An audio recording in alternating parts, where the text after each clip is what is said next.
Just a heads up, I'm not going to write any code using the Glue API. I'll be using the Visual ETL, and the sources are here in the 3IAM Glue input files. And I think I have created 3 tables in MySQL. This is the Aurora MySQL that I had launched earlier. This is the database that I'm going to use, and we have multiple tables here. I had created this account ledger and transaction table, and none of them have any rows there. I'm selecting from all the tables, and you see the count is 0, which means that there are no rows here. So I'll read from these S3 files and then load it to the MySQL database using the Visual ETL first, and then we'll execute the same code using PySpark. In PySpark, it would be a little different, and you'll get to know what I mean by that. So let's use a Visual ETL. Let's name the job as Glue API S3 to MySQL, and I'll configure the job.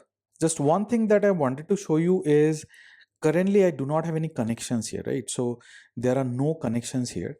I'll save the job, but I would be needing a connection. I had created connection earlier, if you remember. So this is the connections tab.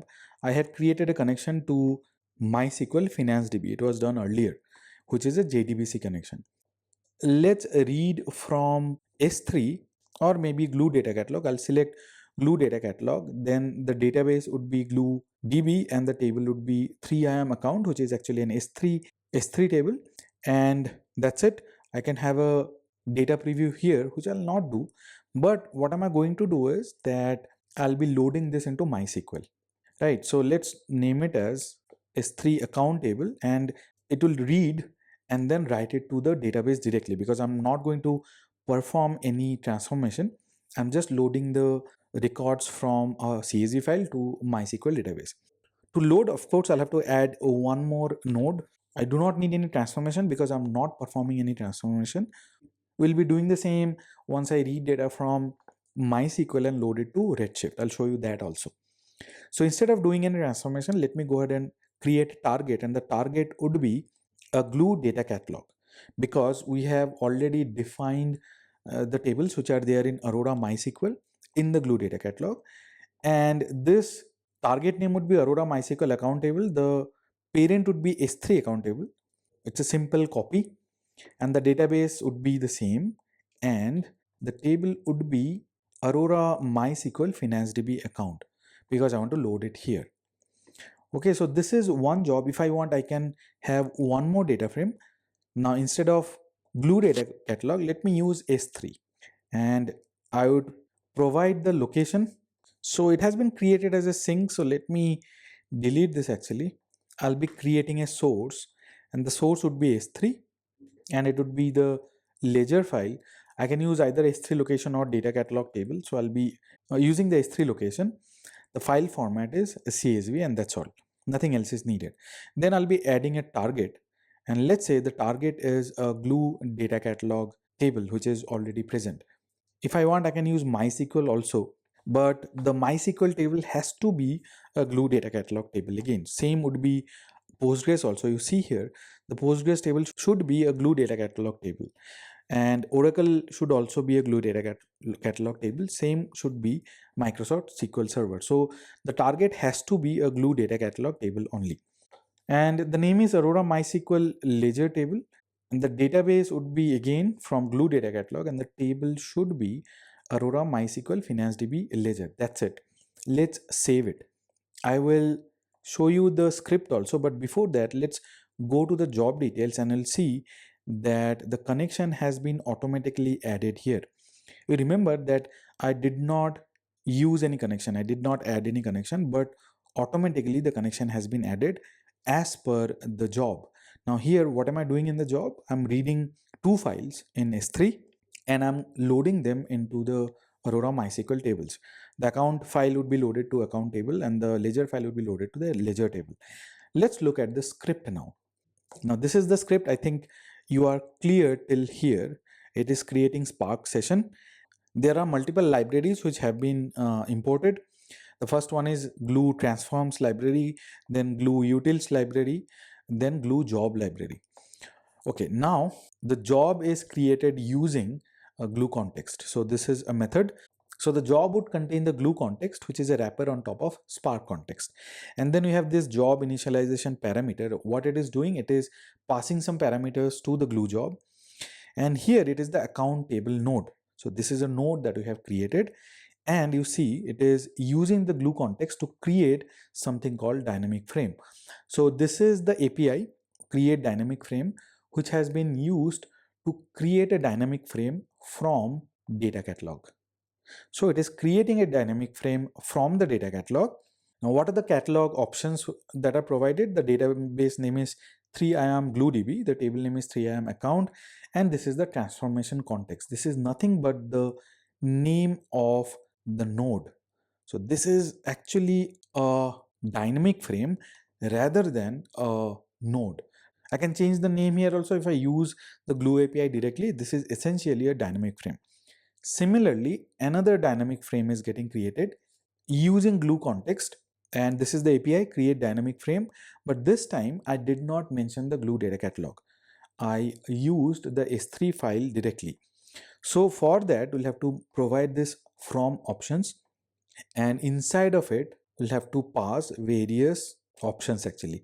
So the quote character is double quotes with header true, separator is comma. These are the CSV options, and the connection type is S3, the format is CS3, and in the connection options we are passing the S3 path, right? Sorry, we are passing the S3 path, and it is creating a transformation context.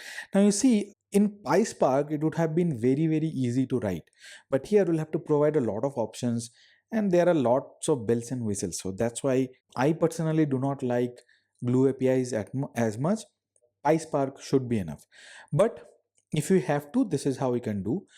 Now this is creating another dynamic frame, which is essentially a dynamic frame writer. It is using the glue context and the write dynamic frame API from catalog. So it is writing to the table, which is Aurora MySQL Finance DB account. This is in glue data catalog actually, and we are providing the database name. And there's the transformation context. Similarly, there's one more table which is ledger table, and it is also getting written from a dynamic frame, but the table is actually in catalog. So we'll have to provide the input dynamic frame, which is the S3 ledger file node, this number, which is actually this one. In the previous one also, we had to provide this node, which is the input dynamic frame. This was the dynamic frame which is provided here. And then it is writing. So that's all it is. Now, if I run the code or if I run the script, it should run pretty smooth, and it might take some time for the script to get completed. That is fine. But this is how you can write a glue script. So as I said, it is not very intuitive like PySpark or Scala. I would any day use PySpark over Glue API. And of course, PySpark is way more famous than the Glue APIs. So let's go ahead and run this. Once this is complete, I will perform the same operation for the other table, the last table which is there in MySQL using PySpark, not Glue script. So let's wait for the job to be completed. The operation got succeeded, but it took approximately 18 minutes 20 seconds. Don't blame Glue for it or Aurora for that matter, because the number of workers that I had provided was less. The Aurora serverless ACUs that I had provided was also less. We can of course improve the timing if we increase the hardware. But that is not the purpose here. I wanted to show you the Spark UI first, and then I'll show you that the records were actually loaded in Aurora. The reason I wanted to show you Spark UI is because of this. You see, this is an operation where the dynamic frame was created from RDD. The number of tasks were 13, so 13 CPUs were used, and then it used 11 tasks to write to one table, which is the account table. Then for the second one, again it was converted from RDD to dynamic frame. The number of tasks were 8, so it used 8 CPUs to read the file, and then wrote it to the ledger table or account table if I'm not wrong, using 6 tasks. Now if I click on this, this is what it shows from RDD at dynamic frame and from RDD at dynamic frame. Now if I go to the SQL data frame, these are the two actions that were performed because we had written to two different tables. Let's open them one by one. In the first one, there is a whole stage code gen. It is scanning existing RDD. So you see, it is actually an RDD which is getting used, not a dynamic frame, right? So eventually it's an RDD, it is not a dynamic frame because Glue uses RDD to do the implementation. Then it is doing some deserialized to object. This is because it is writing it to the database. Now let's look at the second one. This is also same. It is scanning an existing RDD and then deserializing it to the MySQL table. So it has to deserialize because it is sent as a serialized object. And let's look at the metrics a little bit. The data movement was 751 MB, and then data shuffle was this much amount of bytes. So you see, this is the memory utilization and this is the CPU utilization. The driver used this much amount of CPU and there were multiple executors and there were 8 executors which were used and there was only one driver. This is the worker utilization, again not that high. Now let's look at the tables, right? The records were 0. Now if I do a select count star again, I have 6 million rows here and I have 10 million rows here and the transaction table is empty. So this is how we can use Glue ETL to connect to databases also. We can read from files, connect to database. So whatever operations we had done earlier, we can do the same operations here as well.